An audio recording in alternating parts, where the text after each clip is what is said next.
नमस्कार, तनिष्का कुकिंग रेसिपीजमध्ये तुमचं स्वागत आहे। आज आपण बघणार आहोत डाळ पालक। पालक ही एक पौष्टिक भाजी आहे आणि यामध्ये लोह हे खनिज असतं। डोळ्यांसाठी ही भाजी खूप छान असते। तर सर्वात आधी आपण एक जुडी घेतलेली आहे, तिला स्वच्छ निवडून घेऊन धुवून घेतलेली आहे आणि 15 ते 20 मिनिटं जी आहे 3 ते 4 टेबलस्पून मूग डाळ भिजत घातलेली आहे। तर आता आपल्याला पालक आणि ह्या डाळ जे आहे आधी बॉईल करून घ्यायचं आहे आणि हे सर्व साहित्य आहे जे आपल्याला डाळ पालकसाठी लागणार आहे। तर आपण जी आहे मुगाची डाळ आधी एका भांड्यामध्ये टाकून घेऊ उकडायसाठी। तर तुम्ही डायरेक्ट जे आहे कुकरमध्ये शिजवू शकतात आणि जी स्वच्छ केलेली जुडी आहे पालकची ती अशी थोडी जाड मोठी कापून घ्यायची, कारण आपल्याला ती पण बॉईल करायची आहे। तर सेम डाळीमध्ये जे आहे आपण हा पालकही टाकून घेऊया।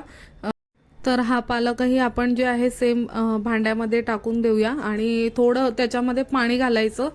हवं तर थोडी हळदही घालू शकतात। आणि आता इथे कुकर आहे, कुकरमध्ये ते भांडं आपण ठेवायचं, त्याच्यावरती एक थोडं झाकण ठेवायचं आणि 5 ते 6 शिट्ट्या जे आहे कुकरच्या आपण काढून घेऊया।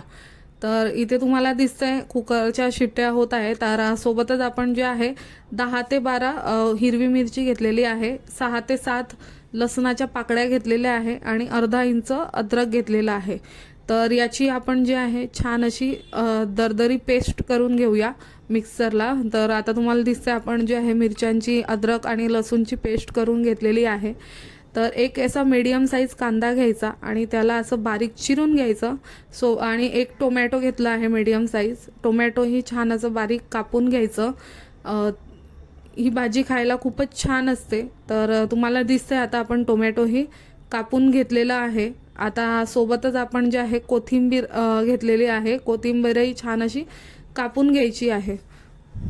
जर तुम्हाला माझ्या रेसिपीज आवडत असतील तर तनिष्का कुकिंग रेसिपीजला लाईक, शेअर आणि सबस्क्राईब करा, जेणेकरून तुम्हाला छान छान रेसिपीज बघायला मिळतील। तर आता आपण एक कढई ठेवलेली आहे, कढईमध्ये तेल टाकत आहोत। 3 ते 4 टेबलस्पून इथे जे आहे आपण तेल घातलेलं आहे।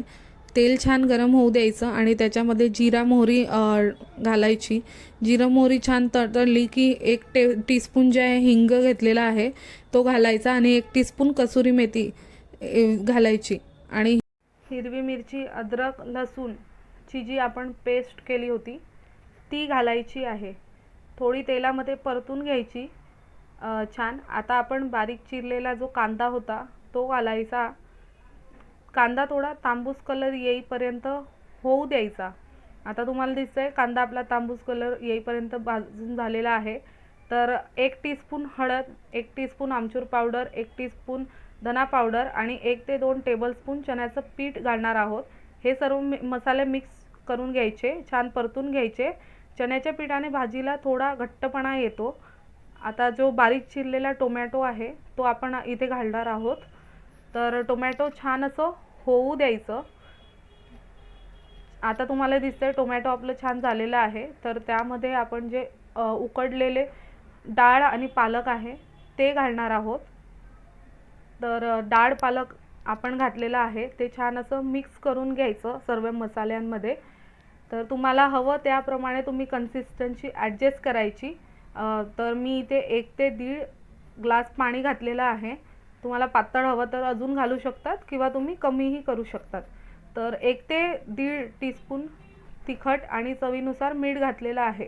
तुम्हाला हवं तर तुम्ही तिखट अवॉइड करू शकतात, पण ही भाजी चमचमीतच खायला छान लागते, तिखटच छान लागते। तर आता जी आपण बारीक चिरलेली कोथिंबीर आहे ती घालणार आहोत आणि 2 ते 3 मिनिटं छान अशी हाय फ्लेमवरती भाजी उकडू द्यायची, जेणेकरून जो पण कचवटपणा आहे तो निघून जाईल। तर आपली भाजी आता उकडलेली आहे। तर आपण एका बाउलमध्ये सर्व करून घेऊ। ही भाजी तुम्ही चपातीसोबत, भातासोबत, भाकरीसोबत, तांदळाच्या किंवा ज्वारीच्या भाकरीसोबतही खाऊ शकतात। तर तुम्हाला माझ्या रेसिपीज आवडत असतील तर प्लीज तनिष्का कुकिंग रेसिपीजला लाईक, शेअर आणि सबस्क्राईब करा, जेणेकरून तुम्हाला अशा छान छान रेसिपीज बघायला मिळतील। धन्यवाद।